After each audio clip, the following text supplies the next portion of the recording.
So you've got a prime minister getting absolutely torn apart in public, accused of being weak, spineless, even treason-adjacent.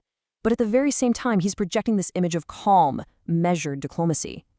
How on earth can both of those things be true? On one hand, you get this, a really scathing, no-holds-barred critique. It paints a picture of a leader who's just completely out of his depth, just spinning around while the real problems keep piling up. And then, on the complete flip side, you have the prime minister himself. He's using that classic, careful language of international relations, very calm, very focused on process, and all about trying to lower the temperature. Okay, so let's really dig into this massive contrast in how Australia's leadership is being seen right now. The gap between the fiery criticism and the official government line is just enormous, and it really shows a deep disagreement over what strong leadership is even supposed to look like. Here's how we're going to break this whole thing down to really understand what's going on. First, we'll look at those two clashing tones. Then, we'll unpack the really harsh critique and put it right next to the official government response. After that, we're going to zero in on the real heart of the disagreement, the U.S. alliance. And finally, we'll get into what's actually at stake for Australia in all of this.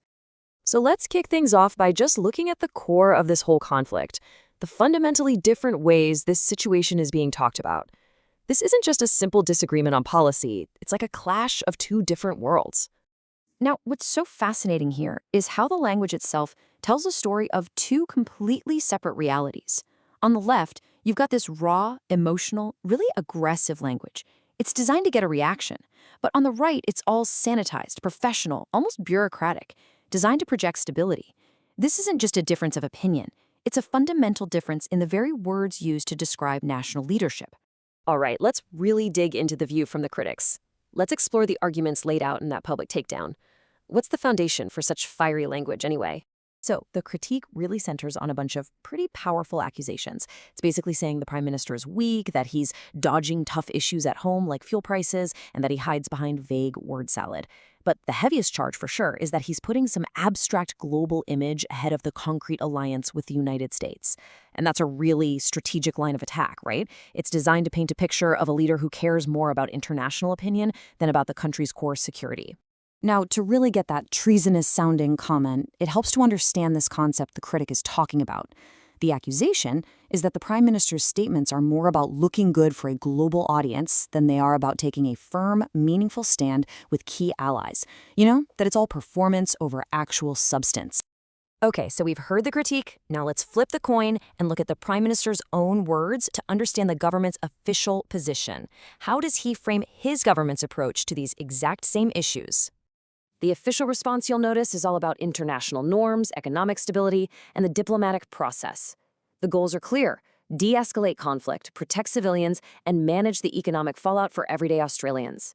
That key word here is constructive. It's a very deliberate, non-confrontational choice.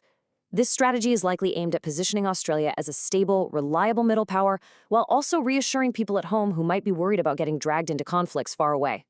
And on that very specific topic of some inflammatory rhetoric from a key ally, the prime minister's approach is, well, it's one of public caution. Instead of just offering vocal support, he expresses concern and calls the language inappropriate.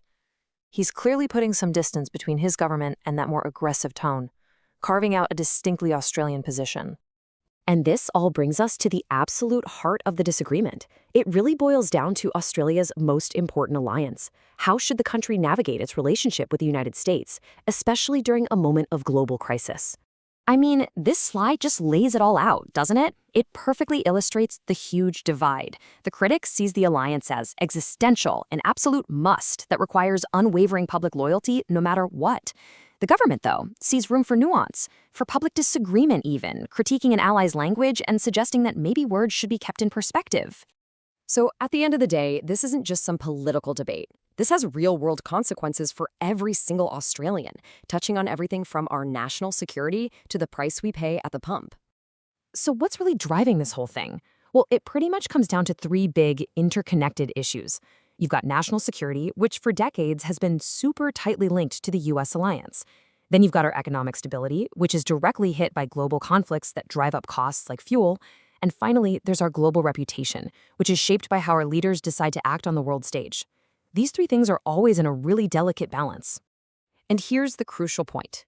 Both sides argue their position is what's best for the country.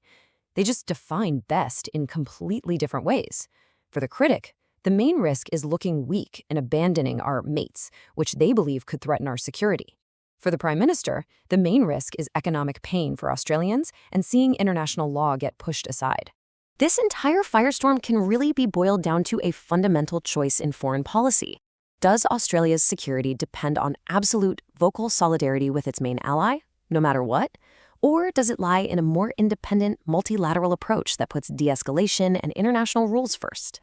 And all of this leaves us with a central, really challenging question about our national identity and our place in the world.